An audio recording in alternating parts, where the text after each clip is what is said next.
Hello everyone and welcome back to the Great Book of Grudges. My name is Nathan and today we're back with another faction focus video for Total War Warhammer 3. We're going to look away from the human factions for now and actually look towards the Lord of Undeath himself, Nagash and his forces. So without further ado, let's begin.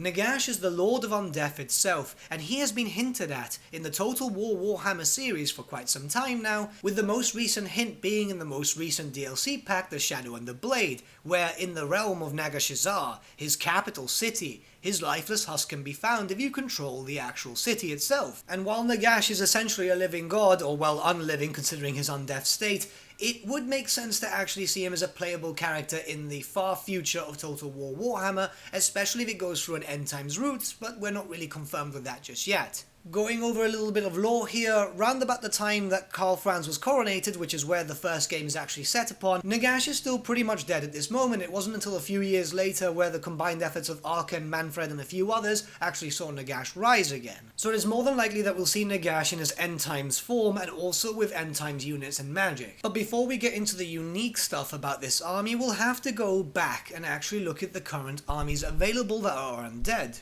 See, we currently have 3 undead playable factions which are vastly different to each other in the form of the Vampire Counts, the Tomb Kings and the Vampire Coast. All 3 of these factions ultimately join Nagash during the end times, so it would be fair to assume that he would either have access to a few units from every faction, or access to all the units from all 3 factions. Obviously this does present a bit of an issue in terms of balancing, however, you are playing as a living god, so yeah, balance isn't really much of an issue here, is it? That being said, if Legions of Nagash does end up being a playable faction, it should only appear when the player controls it. We shouldn't really see a Legions of Nagash faction when you're not actually playing as him, because it would just take over the map fairly quickly. I mean, imagine Vampire Coast, Tomb Kings and Vampire Count armies just mixed up freely. It's going to be a bit overpowered, isn't it? However, moving swiftly on, there should be some unique units available to this faction, and this faction alone. First, we have the Morghas, former servants of the god Petra. These angel-like beings were sent to destroy Nagash, but ultimately were killed and risen again. These are flying monstrosities that use both additional hand weapons and great weapons. They are multi-purpose units that could be used as flankers, unit destroyers, and pretty much anything that you can imagine. And next would be a plethora of living servants, humans who find themselves attracted to Nagash's dark powers.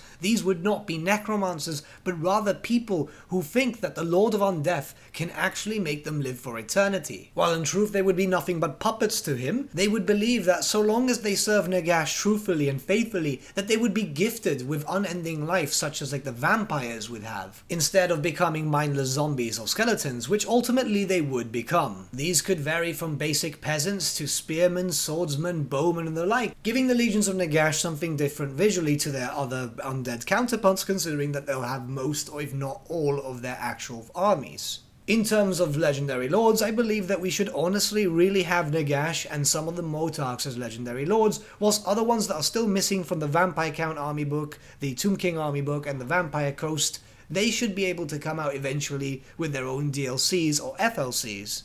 Now, whilst people would say that this would probably make the Legions of Nagash a little bit more boring, I do have an idea in terms of a faction mechanic that would actually make this rather interesting. My idea is this: once Nagash is summoned and actually wreaking havoc from the world, as Vampire Coast, Vampire Count and Tomb King armies are being destroyed and defeated, they should be able to be recruited directly by Nagash after he pays some sort of soul tithe, say for example. So if Manfred were to be destroyed, he would make his way to Nagash and plead for help. Nagash would then have to pay a soul tithe of say 4,000 income to be able to recruit him in his armies.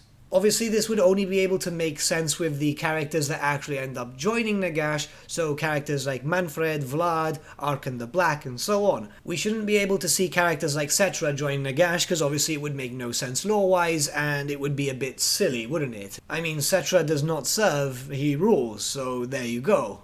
But honestly, I think a mechanic of that style would actually make the faction very unique, and it would give you incentive to actually move out and start trying to establish relations with these other factions. They could be destroyed naturally, of course, and they'd come to you anyway, but say for example, if you've launched an invasion into Nehekara, you could convince Arkan by force to join you? It would make for an interesting faction mechanic, and it would honestly make you want to actually move that way. Something to add to this mechanic could be something rather interesting, where you would only start the game with a basic amount of units being able to be recruited from all three factions, and you'd have to start defeating and recruiting the other legendary lords to be able to actually recruit the other units. Think of it as a locked tech tree which you can expand upon to where you actually want to expand upon. If you prefer more Tomb Kick units, make your way to Nahakara. If you prefer more Vampire Count units, make your way up to Sylvania, and so on and so forth. But what do you guys think? Let me know your thoughts and comments in the comment section below. We could start a little discussion and see if you guys have any other ideas for Nagash as a playable faction. But with that, my friends, we've come to the end of our video. Thank you so much for watching. If you did enjoy the video, might I suggest giving the video a like, or even subscribing to the channel, as it really does help us out.